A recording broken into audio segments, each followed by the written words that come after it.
got his name changed to Abraham. And Sarai is getting ready to get her name changed to Sarah. And just want to show you the difference in the names here.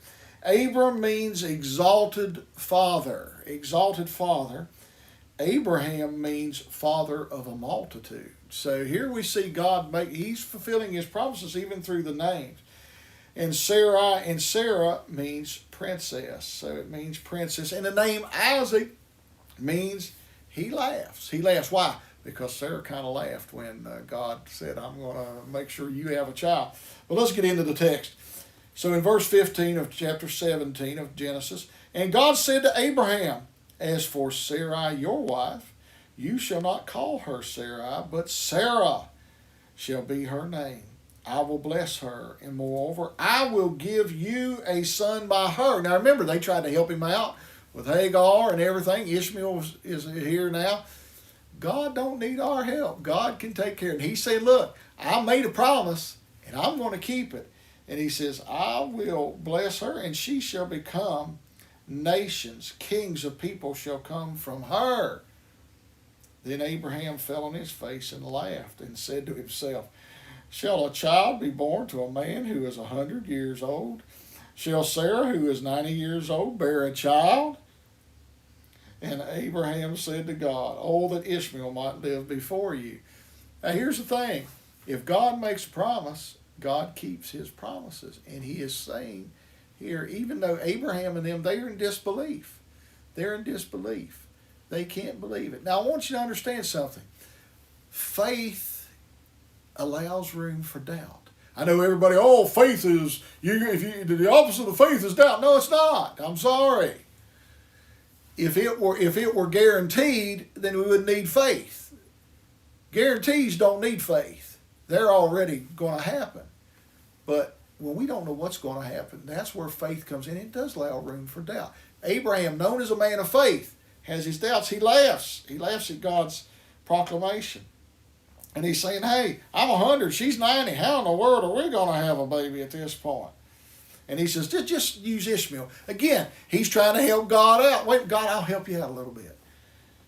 And he said, all that Ishmael might live before it. God said, no. He said, no. He said, I'm going to take care of Ishmael. He's made promises to Ishmael and to Hagar. He said, I want to do things there.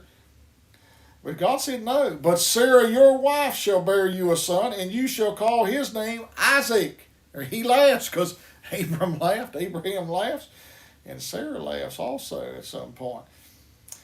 I will establish my covenant with him. He says he's going to be the covenant child. I will establish it with him for his offspring after him, and an everlasting covenant with his offspring after him. As for Ishmael, I have heard you. Behold, I have blessed him and will make him fruitful and multiply him greatly. He shall father 12 princes, and I will make him a great nation. So he said, I'm not forgetting Ishmael. I'm taking care of him. He's going to have great things. Great things are going to happen for him. But he says, I will establish my covenant with Isaac. This is a child not even born yet. I will give it to him, my covenant, whom Sarah shall bear you at this time. What, next year? God says, okay, I'm even going to give you a time frame. He says, you don't want to believe me? I'm going to give you a time frame. When he had finished talking with him, God went up from Abraham. Then Abraham took Ishmael his son, and all those born in his house were brought with his money, every male among the men of Abraham's house, and he circumcised the flesh of their foreskin that very day, as God had said to him. So he is now fulfilling. Remember, a couple Sundays ago, we got into the circumcision. That's the outward appearance. So Abraham has now decided, okay, I'm going to honor God's covenant, and I'm going to do my part of it. So Abram was 99 years old when he was circumcised in the flesh of his foreskin. And Ishmael, his son, was 13 years old when he was circumcised in the flesh of his foreskin. That very day, Abraham and his son Ishmael were circumcised, and all the men of their house. Those born in the house and those bought with money from a foreigner were circumcised with him. So he did exactly what God told him to do. He did the outward sign. And God has said, I've made a promise. I'm going to give you and Sarah a child, and his name's going to be Isaac, he who laughs, the laughing one. And he says, I'm going to give him to you.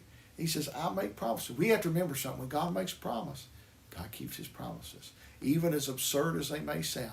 Faith allows room for doubt. And I pray today that when you're going through things, don't hit yourself over the head if you have a few doubts, because faith allows for that. But we need to trust in God. Sometimes we're looking at things just as Abraham did. We look at it in our own strength. How can we make it happen? What can we do? Really, faith is just putting it in God's hands and letting Him handle it. I pray today that God would bless and keep you this day and always.